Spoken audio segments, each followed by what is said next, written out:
Good evening, PLP. My role tonight is to help introduce the next candidate to be unveiled.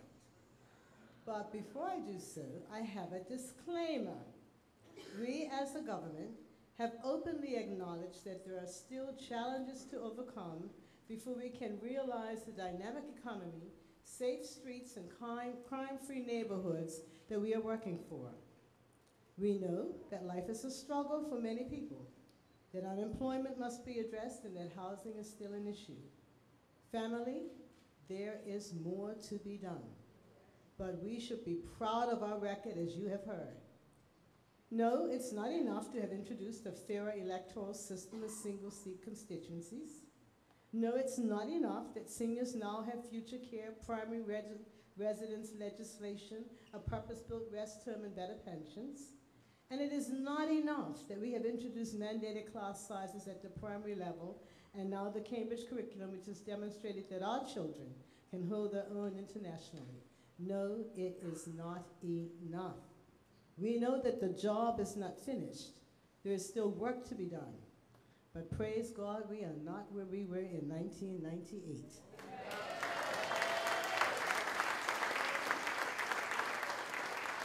In 1998, when we had to break down the barriers that held people back, create avenues for real upward mobility that is genuinely based on merit and the equal worth of all, we are family and we rise and fall together. No, it is not enough. There is more to be done, but the foundations for a fairer society that extends opportunity and lifts people out of poverty have been put in place. Our commitment has been strengthened, not diminished. We are more realistic about how long it takes to change an institution like government. Now, we have to be in a position to take the next steps. Our current premier and future premier and party leader has laid out those steps.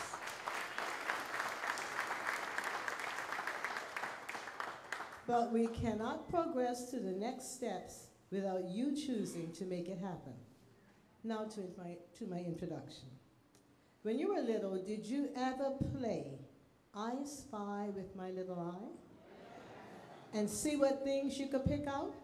How many houses were the same color? How many bikes went by?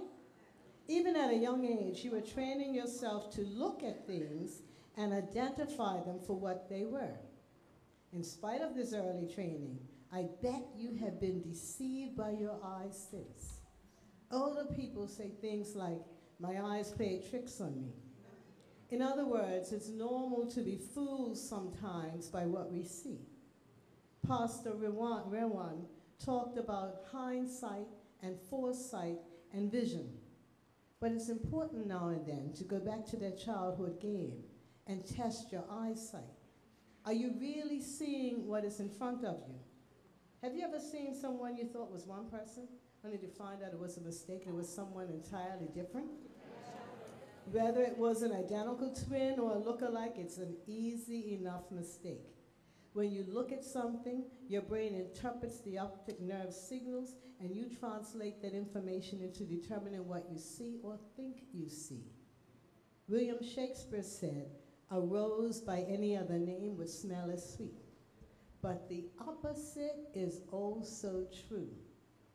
This is important to remember at a time when we are being sold a batch of repackaged goods. Well-crafted letters and articles, attractive photographs, and an abundance of commercials cannot make up for a lack of active community involvement prior to being announced as a candidate. Often our actions are based on what we see or what we think we see. Like when someone thinks they see your wife, husband, girlfriend, or boyfriend engaged in close conversation with another man or woman, and they report that information to you, only to learn at the time of the supposed incident, your wife, husband, girlfriend, or boyfriend was with you. If you're wondering what this has to do with the introduction of our beloved premier and party leader, I'll tell you. The Bermuda Progressive Labor Party is straightforward. Bermuda Progressive Labor Party is transparent. Bermuda Progressive Labor Party stands strong on almost 50 years of work and sacrifice for the betterment of the people of Bermuda. Some of you were there at the beginning. I'm not going to call you out, but some of you were there at the beginning. Some of you, like me, carry the memory of the history we made together. As President Obama has said, political campaigns can sometimes seem small, even silly, and that provides plenty of fodder for the cynics, and in Bermuda we know who they are, who tell us that politics is nothing more than a contest of egos or the domain of special interests. But, as the president also noted, if you ever get the chance to talk to the people who turned out at our rallies and crowded along a rope line in a high school gym, or saw the folks working at a campaign office in some tiny country far away from home, you'll discover something else. We in the PLP know exactly what he means. President Obama knows why elections matter, and so do we. It's no small thing that we can vote when our grandparents could not. It's no small thing that our vote is worth as much as the next person's. The PLP has spent almost 50 years trying to ensure democracy in Bermuda. You know that the Bermuda Progressive Labor Party boasts a long line of outstanding Bermudians as leaders.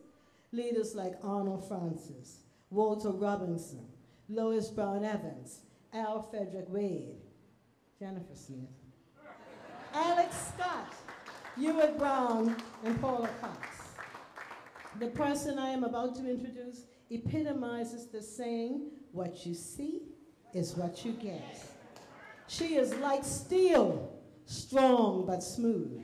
She is petite, very petite, but packs a wallop that can fell a giant. She is educated, erudite, experienced, and efficient. She can hold her own in a room full of men and charm a tank full of sharks. The quote, intelligence is not a substitute for work, but rather a guarantee that you can put work to good use, is a description of our candidate.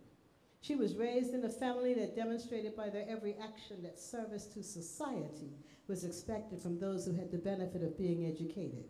Her mother, a teacher who tutored students for free so that they could succeed. Her father, an engineer who put his own career at risk to represent the rights of Bermudians. Her family, who spent their evenings and weekends stamping and addressing envelopes, canvassing and answering the telephone for a PLP member of parliament who was not supported with political staff. She embraced the call to service with humility and determination. Our candidate did not choose the easy road. Oh yes, she got the big job with the international company, but she continued to work with and for the party. She knew firsthand that it was a thankless task, but she embraced the role with fervor. She knew that the bonds that hold this island together are based on a shared destiny and the acceptance of our obligation to uphold the freedom which our forefathers fought and died for. If commitment means paying your dues, our candidate has proven herself committed. Ralph Waldo Emerson said, whatever course you decide upon, there will always be someone to tell you that you're wrong. There are always difficulties arising which tempt you to believe that your critics are right. To map out a course of action and follow it to an end requires courage. Our candidate is courageous. Now, I'm not known for long speeches. The Lord's Prayer contains 56 words. The Gettysburg Address, 266. The Ten Commandments, 297. The Declaration of Independence, 300. And a United States government order setting the price of cabbage, 26,911 words. So, it's not how long you talk, it's what you say that is important. So before I end tonight, I want you to know that we in the Progressive Labor Party are blessed. We did not have to go looking for our next candidate. She had been with us working in the trenches all the time. Please greet our current and future Madam Premier, Party Leader, the Honorable Paula A. Cox. We will move forward because of you. We will move forward because you have reaffirmed the spirit of labor that combines competency and practicality with ideals. We will move forward because united we stand, divided we fall, and we stand strong for Bermudians.